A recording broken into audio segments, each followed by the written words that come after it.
Line of action का मतलब समझते हो ना, line of action of the forces,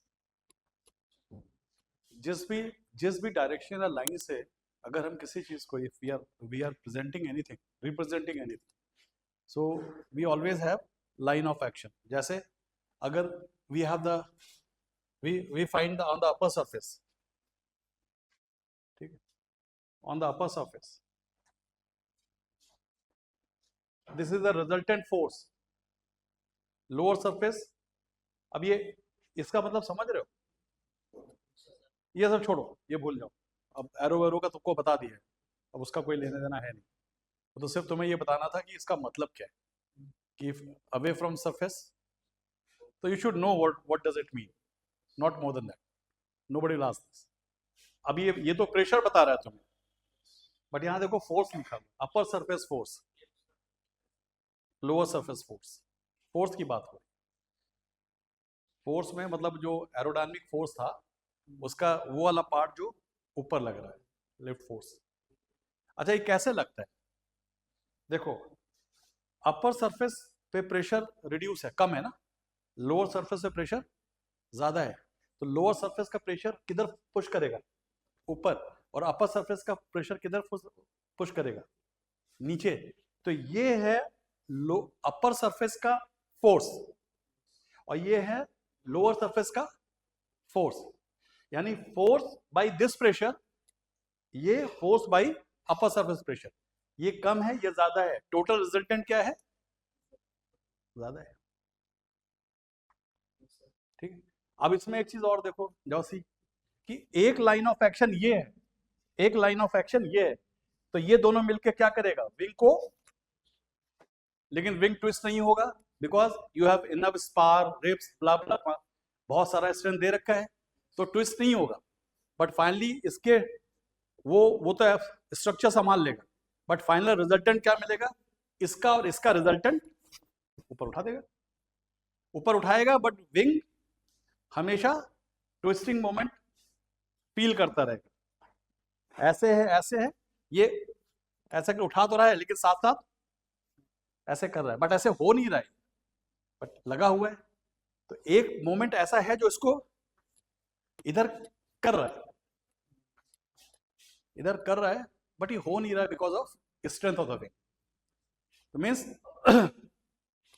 अगर तुम ये देखो, every point you will have upper surface line of action force, lower surface, और हर जगह देखो तो छोटा छोटा छोटा छोटा ट्विस्टिंग मोमेंट हर जगह रहेगा, यहां से लेके यहां तक.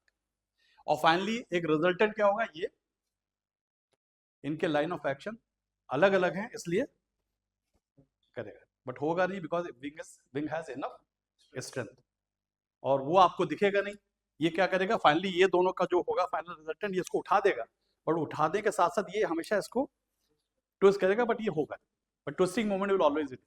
So we know that this type of force is going to come which will try to twist the wing. इसीलिए हमने कहा ना, जो स्पार देते हैं वो देते हैं, याद करो मुझे बताया था, it gives bending strength, twisting strength, ये स्ट्रेंथ, वो स्ट्रेंथ बोला था. तो फाइनली इन दोनों का रिजल्टेंट इस तरह से आएगा, देख रहे हो, इन दोनों का रिजल्टेंट इस तरह से आएगा. और अभी बताता हूँ, एरोडायनामिक सेंटर में पहले बोल चुका ना कि कोई ऐसी चीज जो कि 1/4 कॉर्ड लाइन पे आएगी, बताया है, ठीक है, वो इस तरह से होगी. तो ये क्लियर है कि नहीं? देखो, अनसिमेट्रिकल एरोफॉइल में ये लाइन ऑफ एक्शन अपर और लोअर का अलग अलग है, बट सिमेट्रिकल में एक ही जगह. तो अगर सिमेट्रिकल एरोफॉइल है तो उस पर विंग कोई भी ट्विस्ट महसूस नहीं करता है, बट क्योंकि line of action of upper surface और लोअर सरफेस फोर्स दोनों एक होते हैं, दोनों एक होते हैं. ये क्लियर है कि नहीं? अब आ जाओ centre of pressure. How you will define the centre of pressure? We always say that what is the center of pressure, like center of gravity? We always say center of pressure is that point where all the resultant lift force set to be act, जहाँ पे ये वो famous line है जो DGCA में पूछते हैं, like centre of gravity it's a point where all the resultant weight force set to be act. अगर वेट इफेक्टिव वेट पीछे बढ़ता है तो सीजी मूव्स बैक, अगर इफेक्टिव वेट आगे बढ़ता है तो सीजी मूव्स फॉरवर्ड, यही होता है ना, यही है। Similarly CP moves forward and back, कब कब कब मूव करता है, अगर जो रिजल्टेंट फोर्स है अगर वो आगे की तरफ लग रहा है ज्यादा तो वो आगे बढ़ता है, पीछे लग रहा है तो पीछे बढ़ता है। अगर तुम फ्लैप्स डिप्लॉय करते हो तो लिफ्ट किधर बढ़ती है, पीछे बढ़ती है। तो जब भी फ्लैप डिप्लॉय करोगे तो लिफ्ट, तो तुम्हारा जो सीपी है सेंटर ऑफ प्रेशर पॉइंट, जहां पे resultant lift force set to be resultant of what, resultant of upper and lower surface said to be act, वो पीछे मूव करेगा। तो जब एंगल ऑफ अटैक बढ़ाते हो इस टेंशन में नीचे आता है, ये पूरा मैक्सिमम इधर आता है, एडवर्स मतलब जो फेवरेबल प्रेशर रीजन है वो लीडिंग एज की तरफ जाता है और मोस्टली एडवर्स वाला पीछे ज्यादा मिलता जाता है। तो उस केस में जब भी तुम एंगल ऑफ अटैक बढ़ाओगे तो रिजल्टेंट जो लिफ्ट है वो किधर मूव करती है, अब इधर से शुरू होता है ना, तो इधर से शुरू होता है तो ये रिजल्टेंट इधर बढ़ता जाता है, जो मैक्सिमम इस साइड बढ़ता जाता है। तो एंगल ऑफ अटैक के बढ़ाने से सीपी आगे मूव करने लगे, वो point where resultant lift force set to be act that moves forward. It is always true that the operating range of the angle of attack between 2 degree to 8 degree or 12 degree, this is always fact whenever angle of attack increases, point at which resultant lift force is acting that will move forward, और 12 degree पे जाओगे आगे, 2 degree पे जाओगे तो पीछे। तो जब भी एंगल ऑफ अटैक बढ़ेगा सीपी आगे बढ़ेगा और vice versa, always true when you are operating your aircraft between the operating range. इसीलिए हम कहते हैं कि whenever angle of attack is increasing, CP moves forward and vice versa. But क्या हमेशा ये सही होता है? किसी तरह से स्टॉल तक तो वो आगे मूव करेगा, लेकिन जैसे ही तुम्हारा स्टॉल हुआ इमीडिएटली तुम्हारी मैक्सिमम एबिलिटी गिर जाती है, और जैसे स्टॉल हुआ मैक्सिमम एबिलिटी सीपी पीछे चला जाता है। सीपी क्यों गया भाई, सीपी पीछे हो गया। तो दैट इज ऑलवेज ट्रू। तो इसीलिए जो जब भी व्हेनेवर वी से, जब भी हम बात करते हैं इसकी सेंटर ऑफ प्रेशर मूवमेंट की along with the angle of attack, so always true whenever angle of attack increases CP moves forward, whenever decreases CP moves backward. अच्छा याद रखना, हम लोग with the deployment of flap or increase of angle of attack we are only discussing about the ability of the lift CL, लेकिन अभी तक drag की बात नहीं की। इसको लोअर करने पे जो स्पीड बढ़ेगी जो भी होगा उसकी वजह से स्किन फ्रिक्शन ड्रैग भी बढ़ेगा, ड्रैग भी बढ़ेगा, वो हम अभी डिस्कस नहीं कर रहे। तो ऐसा नहीं है कि सब फायदा ही फायदा दे रहा है। When you are deploying the flap हमेशा बेनिफिट नहीं, नुकसान मिल रहा है, उसके बारे में अभी हम बात नहीं कर रहे, उसके बारे में बाद में बात करें, अभी हम फायदे की बात करते हैं। सो ऑलवेज रिमेंबर, जो रिजल्टेंट लिफ्ट फोर्स है वो अगर एंगल ऑफ अटैक से एबिलिटी बढ़ा रहे हो तो वो आगे बढ़ेगा एंड वाइस वर्सा, और अगर फ्लैप से एबिलिटी बढ़ा रहे हो तो वो पीछे जाएगा। डीजीसीए में फ्लैप की एबिलिटी पे नहीं पूछते, दे ऑलवेज आस्क, इसीलिए तुम लोग ये कहते हो कि whenever angle of attack increases it moves forward and vice versa, because you never operate your aircraft at stall. तो हम लोग स्टॉल तक जाते ही नहीं है, we always operate our aircraft between 2 to 8 degree, 2 to 12 degree, 3 to something whatever. तो इस range में this is always true कि whenever angle of attack will reduce, CP will move back and whenever increase forward. ठीक, ये याद रखना, ये question आता है। Since line of action of आपका जो वो है line of action of lift, जो फोर्सेस हैं वो अलग अलग होते हैं, इसलिए हर पॉइंट पे इस particular at this particular angle of attack line of action ये है, ये इसका ये है, ये ऐसे कर रहा है, तो इनका जो रिजल्टेंट अगर यहाँ पे है तो इस पे एक ट्विस्टिंग भी होगा।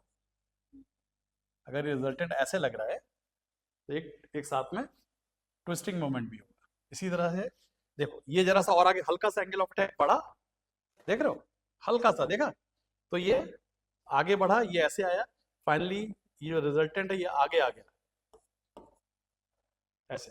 पर हमेशा याद रखना, CP it's a point where resultant net force said to be act, and that point moves forward when you increase the angle of attack. Resultant जो है वो आगे बढ़ता है, जैसे रिजल्टेंट वेट आगे बढ़ता है पीछे बढ़ता है डिपेंडिंग ऑन द वेट, इसी तरह से depending on the angle of attack lift जो फोर्स डिस्ट्रीब्यूशन है वो आगे, रिजल्टेंट आगे जाता है और पीछे जाता है। बट एक चीज और है, अगर इफ यू टेक दिस, इसका मतलब क्या है, ये जो रिजल्टेंट जो फोर्स है वो ये कभी पीछे रहता है कभी आगे रहता है, डिपेंड करता है एंगल ऑफ अटैक, जैसे आगे पीछे। ठीक, one thing is always fact, सोचो अगर इसको तुम अभी तुम इसको वो करो, डिस्ट्रीब्यूट करना चाहो तो कैसे करोगे, ये रिजल्टेंट को छोटा छोटा छोटा छोटा करके हर जगह छोटा छोटा मोमेंट लगा के फाइनली सबको सम अप किया।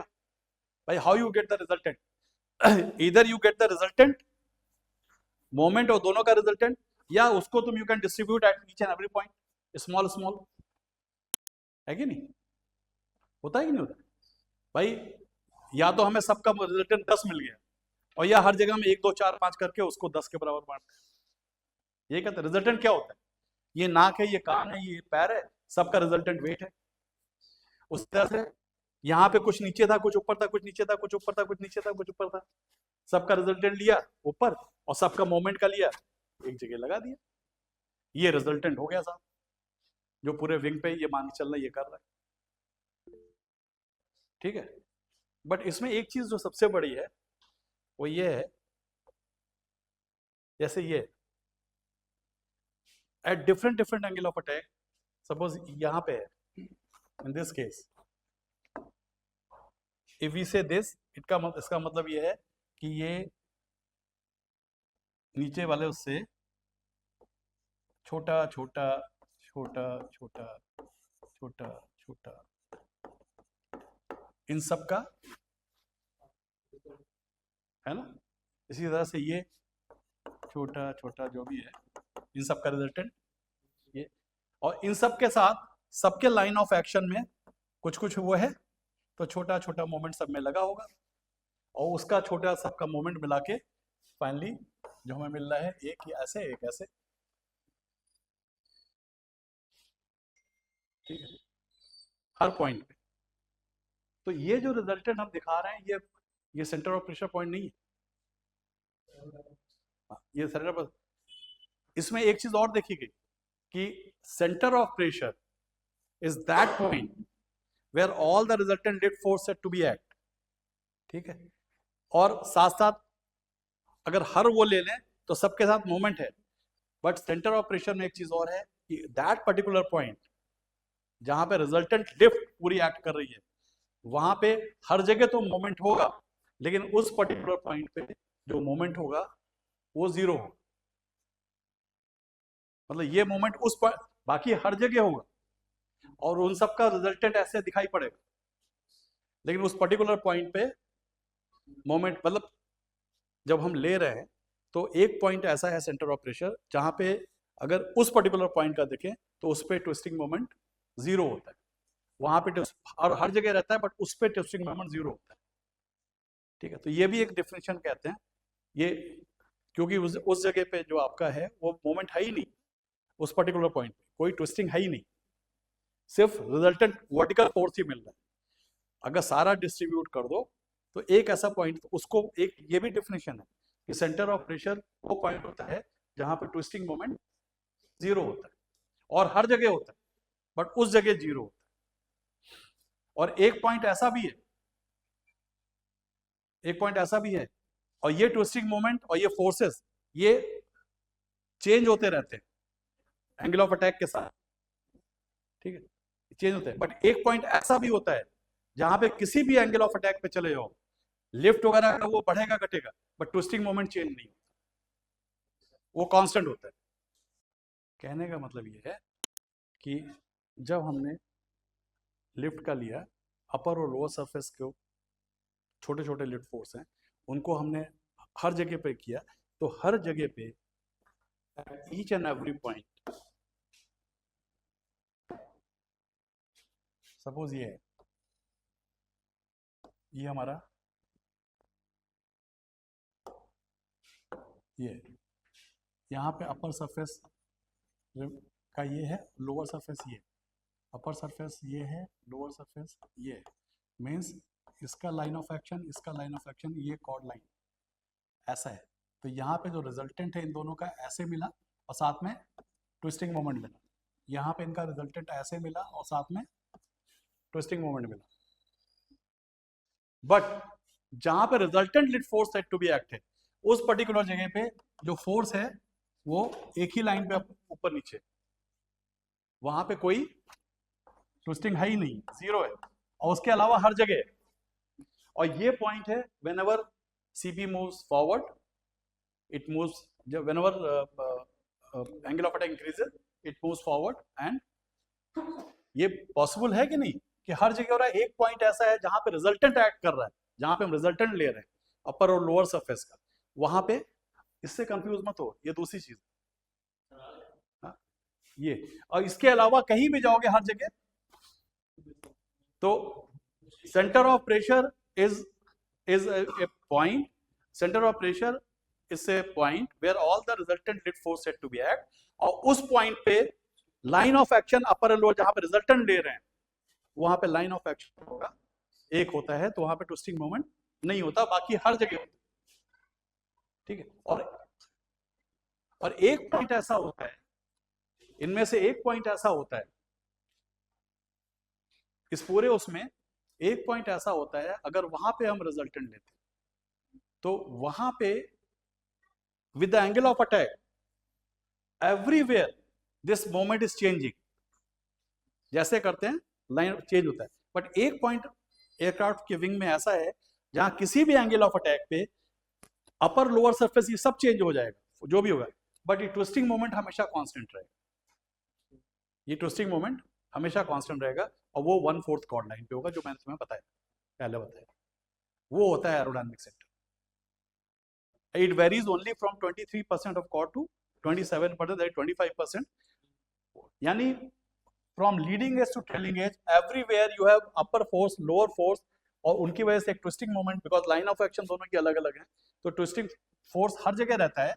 जहां पे रिजल्टेंट आ जाता है, जहां पे रिजल्टेंट लेते हैं, फॉर्चुनेटली उस जगह पे लाइन ऑफ एक्शन दोनों का सेम रहता है, इसलिए वहां पे कोई ट्विस्टिंग मोमेंट नहीं होता। उसके अलावा हर जगह ट्विस्टिंग मोमेंट हर जगह बना रहता है विंग का, तो that is centre of pressure. और जिसपे एक ऐसा पॉइंट है जिसपे ट्विस्टिंग मोमेंट हमेशा कांस्टेंट रहता है, जिसपे ट्विस्टिंग मोमेंट हमेशा कांस्टेंट होता है, चाहे एंगल ऑफ अटैक कुछ भी हो, अगर वो वेरी करेगा तो सिर्फ 25 टू 27 टू 23, 20। इसीलिए वी से aerodynamic centre is that particular point eight which twisting moment on the wing is constant and it will not change with the angle of attack. वहीं पे